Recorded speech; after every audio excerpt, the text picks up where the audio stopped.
On. Makes it easier.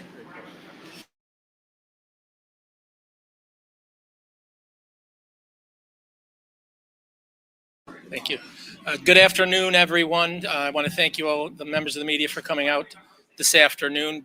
Joining me this afternoon at the podium is Mr. Stuart Green, owner of Braymiller's Market, Buffalo Common Council Majority Leader and Ellicott District Councilwoman Leah Halton Pope, Fillmore District Council Member Mitch Nowakowski, as well as Senior Directors of the Buffalo Urban Renewal Agency, Scott Billman and Hope Watkins. And so thank you again for coming out. Today I have the responsibility to share the unfortunate news of the impending closure of Braymiller Markets located in downtown Buffalo at 201 Ellicott Street. The closure will take place in the next week to 10 days. Braymiller Market has been a valued part and partner of the downtown community for the past 3 years, providing resources to the residents and workers of the Central Business District and the surrounding neighborhoods. I think we all know the story of Braymiller Market here at 201 Ellicott, a plan that was put in place pre-pandemic, construction taking place as we entered into the pandemic, opening shortly thereafter. And the closing of this market is a direct result of the unprecedented challenges brought about by the COVID-19 pandemic. With an estimated 30,000 fewer people in downtown Buffalo on a daily basis, a shift to remote work, extended business closures, the economic and foot traffic conditions required to sustain the market were severely impacted. This is not unique to the city of Buffalo, but reflects a nationwide trend where small businesses, particularly in urban centers, are struggling to adapt to shifting economic and social conditions. Despite significant efforts by Mr. Green, including personal financial investments, public and private partnerships, the post-COVID-19 environment simply made survival untenable. As we all know, at one point there was a loan extended to Braymiller Market and Mr. Green, along with investment from Paul Simonelli as well. I know there was criticism of that loan at that time, but I can tell you as a member of the council at that time who was excited at the possibility of a market opening downtown, we were able to use the loan to Braymiller as leverage to bring $3.5 million into our small business community through a small business grant program with Grow America. And that has resulted in small grants going out to 236 small businesses in every district across the city of Buffalo, nearly half of them being minority owned, which is a key reflection of the commitment of the city of Buffalo to equitable economic recovery. Obviously, there's some great concern of what will happen to this property moving forward. I can tell you that a public use has been identified and an announcement will be made soon. We are working diligently to finalize lease terms and to ensure that this location continues to serve as an essential part of this neighborhood. I want to take a moment to thank Stuart Green for his bold vision and unwavering commitment to this location and addressing a long-standing food desert here in downtown Buffalo. I was talking to Stuart beforehand, and there's a lot of all other grocers who balked at the possibility of bringing a grocery store to downtown Buffalo. And Stuart was willing to invest at great personal risk and invested in downtown Buffalo. His leadership and partnership have been invaluable to the residents of the East and West Buffalo and the downtown community. We are deeply grateful for the investment made by Braymiller Market, Paul Simonelli, Evans Bank, and all the partners who believed in the importance of this location and this store being here in downtown Buffalo. Again, this was a collective effort to ensure that there were resources and food options for people in downtown Buffalo. And if you look around other cities of our size, they do not have grocery stores in their downtown core. But again, it's something we'll continue to fight for. So with that, again, I want to thank Stuart Green for his commitment to this project and welcome him to the podium at this time.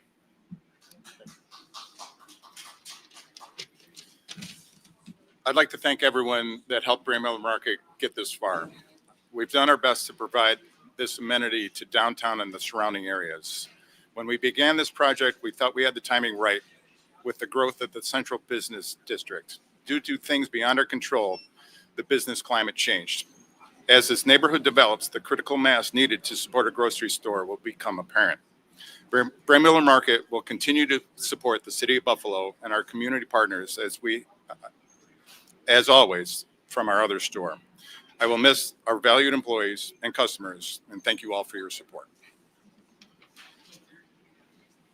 Thank you, Stuart. At this time, I'd like to welcome to the podium Buffalo Common Council Majority Leader and Ellicott District Councilwoman Leah Halton Pope. Good afternoon. I'll be honest with you all. This isn't a great day for me. It's not a great day for my constituents. It's not a great day for the neighbors next door, one of which just left out of here from shopping. So I'll be honest with you, I'm pissed that this is where we are. However, this is what happens when a pandemic hits and the economic impact. This is how we see it play out in the long run. And so I do want to thank you for making an effort, Mr. Green. I was not here to vote on how that money was spent in the first place. I was not here to leverage the loan amount that was given to Braymiller, but I did see the benefits that did happen in other parts of the city because of that leverage. However, that doesn't address the need for having more than one grocery store in my district. This was one of two. And to see my constituents walk out of here with groceries knowing that next week and they live next door, they won't be able to walk is a problem for me. I'm also concerned about what happens to those workers that are here in the holiday season while they're trying to take care of their own families. I'm concerned about that. And so it's important for us. Our small businesses are vital to the health and well-being of any city, every neighborhood, every community. And supporting them is something that the onus is on all of us who live down here. Being supportive of these grocery stores, whatever businesses that we have, to make sure that they do thrive. My question is, whatever happens next, I'm hoping that it includes continuing to make sure that there's access to healthy food options, that there are employment opportunities for individuals, and that our city as a whole, especially downtown, especially we have people who are living in affordable housing, have access to fresh fruits and vegetables and all of the quality things that they need in a pinch right next door. What are we going to do for that next? So I'm a little bit concerned. This is a sad day for me as the Ellicott District Council member. It's a sad day for the Ellicott District, and it's a really sad day for these constituents who will be without in the upcoming days and weeks and months ahead. Thank you. Now welcome to the podium Fillmore District Council Member Mitch Nowakowski. Thank you, Mayor, and thank you, Stuart, for really trying to stick it out here in the Central Business District in downtown Buffalo. And I already let my team know I'm going to let it rip, because we need to talk a lot of truth of why we're here. We are not here due to Stuart. We are here because of the pandemic that hit all of our communities and the hemorrhage of over 30,000 office workers that came to downtown Buffalo, providing sales tax and revenue to businesses all over the city. And this became a punching bag in the previous council of why to give Braymiller money. Now, I'm going to say a funny story, but it's true. The original vote that to give Braymiller money failed in the Common Council. And I'm quoted in Mr. Shoemaker's article that says the mayor of Buffalo at that time didn't do enough to get council members to vote for this or make enough sense of why we should support this. I get a call from then an administrative assistant that told me that the mayor would like to see me. He pulls out the article and says, "You state that I did not do enough to get this passed through the council." And I didn't. So at that time, the council members were able to broker a deal to get Braymiller the money that they needed to keep them operating and to keep workers here in downtown Buffalo, and then leverage $400,000 for each councilmatic district to deliver to their businesses. Every single dollar in my district has been dispensed. Some districts not. So I refuse to allow Braymiller to be a punching bag of downtown versus neighborhoods. The Central Business District has hemorrhaged people, but also 14% of the assessments have went down. They are paying 14% less in taxes. You know who makes that up? Neighborhoods have to make up that difference. So a strong, vital downtown urban core might be separated between Ellicott and Fillmore districts, but it benefits the entire city as a whole. the revenue and that is generated here delivers services to Kensington Bailey, to the west side, to the Fillmore district, to everywhere in between. So it might be between two districts, but the central business district and downtown belongs to us all. Now, I'm an urbanist. I understand I live in the city of Buffalo. I live in a city. I don't live in a village. I don't live in a town. So for us to be able to successfully bring back downtown to revitalization is incumbent upon all of us. It's not about politicians kicking the can down the road and who gave what to whom. It belongs to all of us, because when downtown and urban city centers thrive, the entire region thrives. So I'm not going to abandon a downtown that has residential units. I'm not going to abandon a downtown that has pharmacies and grocery stores and amenities that are able to provide a quality of life to everybody, because that's what cities do. And cities also regenerate themselves time and time again. And I'm confident in downtown Buffalo's regeneration. Thank you. Thank you, Council Member. Just to follow up, I think Council Member Nowakowski hit the nail on the head. Excuse me. How important it is to build up our downtown core.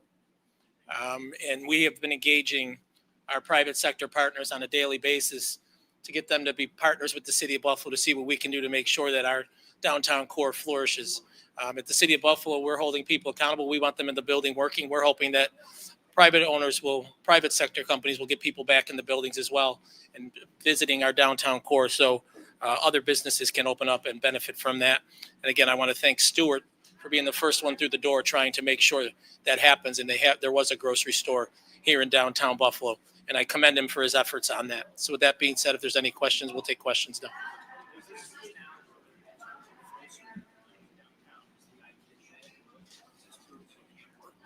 No, I don't. I think, as everyone's mentioned up here speaking, it's a victim of circumstances, right? And the pandemic that hit, it's a terrible timing for Mr. Green and for Braymiller Markets, for the city of Buffalo. But no, I think if you start giving up on ideas like this, you start giving up on the downtown core, you might as well start giving up on the city of Buffalo. And that's not going to happen under my watch, I can tell you that. I'll continue to work with my partners in government, our partners in the private sector, our partners in the nonprofit sector, to make sure that downtown flourishes. And we'll do whatever we can to make sure that that happens. You said there would be a public use of this building. What more can you say about the public use? Sometimes things don't come to fruition, so I don't want to go into too much, but I think in the very near future, you'll get an announcement out of us about what it is, but it'll be a very public use that will lend itself perfectly to this community and what this community needs. Will it be expanded? No. Public safety related? Perhaps.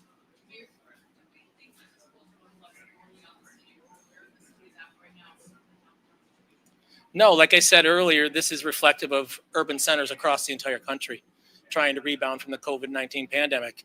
People working remotely, all downtown centers across the country have fewer people in them. And unfortunately, this is just a victim of terrible timing, unfortunately, something that we couldn't foresee. No one, when we were going through conversations with Braymillers and Mr. Green about opening up in downtown Buffalo, and he was ready to take a chance on downtown Buffalo, no one could foresee a pandemic coming on the horizon. So unfortunately, I said it's a perfect storm of circumstances that have led to this. It's nothing that Mr. Green did, nothing the employees did here. Mr. Green and the loan he received, he's met every benchmark that was required of those loans and exceeded a number of them, quite frankly. And so I commend him for the efforts he's put in here. To follow up on that,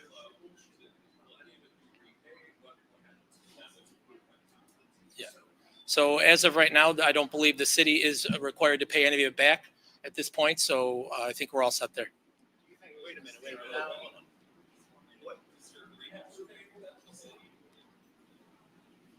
Particulars on it? Yeah. Scott, you want to talk to particulars on that? Sure. Scott Billman, Senior Director, Urban Renewal Agency. And the question? What happens to this loan that was approved by the common council? Does the Green have to repay any of it to you? What is that status of the loan? So the status of the loan is that we have currently not called it into default. The main purpose of the loan was to allow the HUD funding to flow to the market for assistance. And the basis of the funding is based on the number of employees that are held as full-time employees by the market, retained or created. So for each employee, you get a certain amount of HUD assistance. It's about $80,000 per employee. In fact, the market employed at least three times that amount that was needed. So in HUD's eyes, it is a completed project that met its goals, and the objective of retaining and creating jobs in the city was completed. Under the terms of the loan, however, this store has to remain open for 2 years, and if it's closing next week, that's way before the 2 years. Again, there's two conditions. One, to satisfy the HUD requirements, which are good. The additional year that's in those agreements has not currently been called as a default on the market. Will you call it? As of now, we have not called it. Do you plan to call it? There's no plan at this time. Why? Why not? Well, I wouldn't plan to call it because if you look at this store and the people behind us working, that $500,000 kept these people working, kept putting food on their tables, kept roofs over their head. So I don't see why we would call it back when Mr. Green not only met the requirements of the loan, but exceeded those thresholds by nearly 3.5 times that threshold. So he did not meet the. In hindsight, going with that, do you think that, it was a mistake now to give this bailout a year ago? No, I don't believe so, and I voted as a member of the Buffalo Common Council to approve the loan because not only did it provide Braymiller a chance to continue operating, people to continue working here and provide for their families, customers an option here to shop, but it also leveraged $3.5 million worth of small business assistance to every district across the city of Buffalo, which has impacted 236 businesses. So just so I'm clear, Can you use that money anyway, even without the leverage? You had that money available, spent on those businesses. Yes, but at the time, no one was talking about doing that. And there was no conversation about that happening. And the fact that the conversation started about assisting Braymiller because of how important other people thought it was, how important I thought it was to ensure we had a grocery store in downtown Buffalo, we were able to turn that into $3.5 million for other small businesses across the city. so he told the city doesn't have to call back. Not right now, no.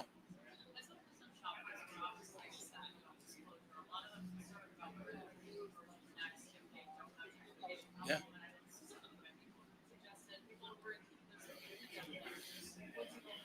Yeah, we're going to have to continue talking with grocers and other things. We see what we can do to bring options to this community, and not just this community down here in downtown Buffalo, but other communities across the entire city of Buffalo.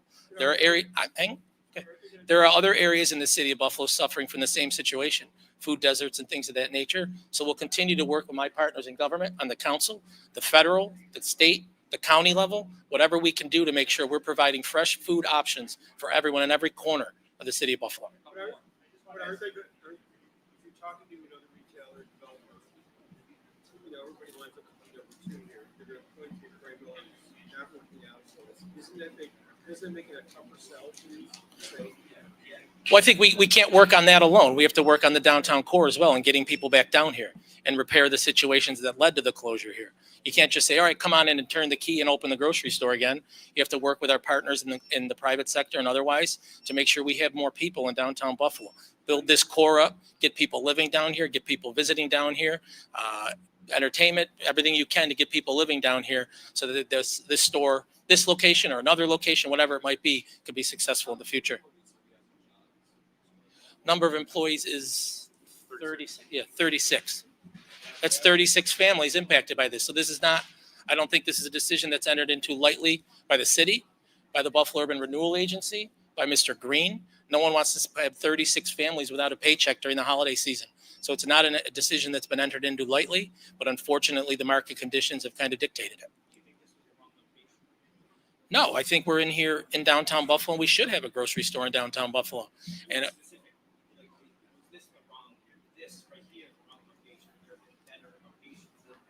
I mean, I don't see how moving the location 6 blocks in any direction would impact it. The market situation was the market situation after the pandemic, and 30,000 people being down here are going to impact it, whether it's 6 blocks that way or that way. I'm sorry, Kristen.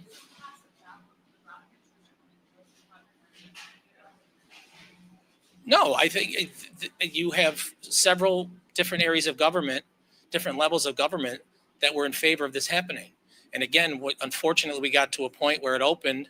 And again, Mr. Green was willing to take the chance to come down to downtown Buffalo. A very successful operation out in Hamburg, and could have stayed there and continued moving along with his life, but decided to take a chance on downtown Buffalo and the city of Buffalo and its residents. So I don't think it was a mistake or a black eye or anything on anyone, but unfortunately, COVID-19 and the market conditions have put an end to it. One more minute ago.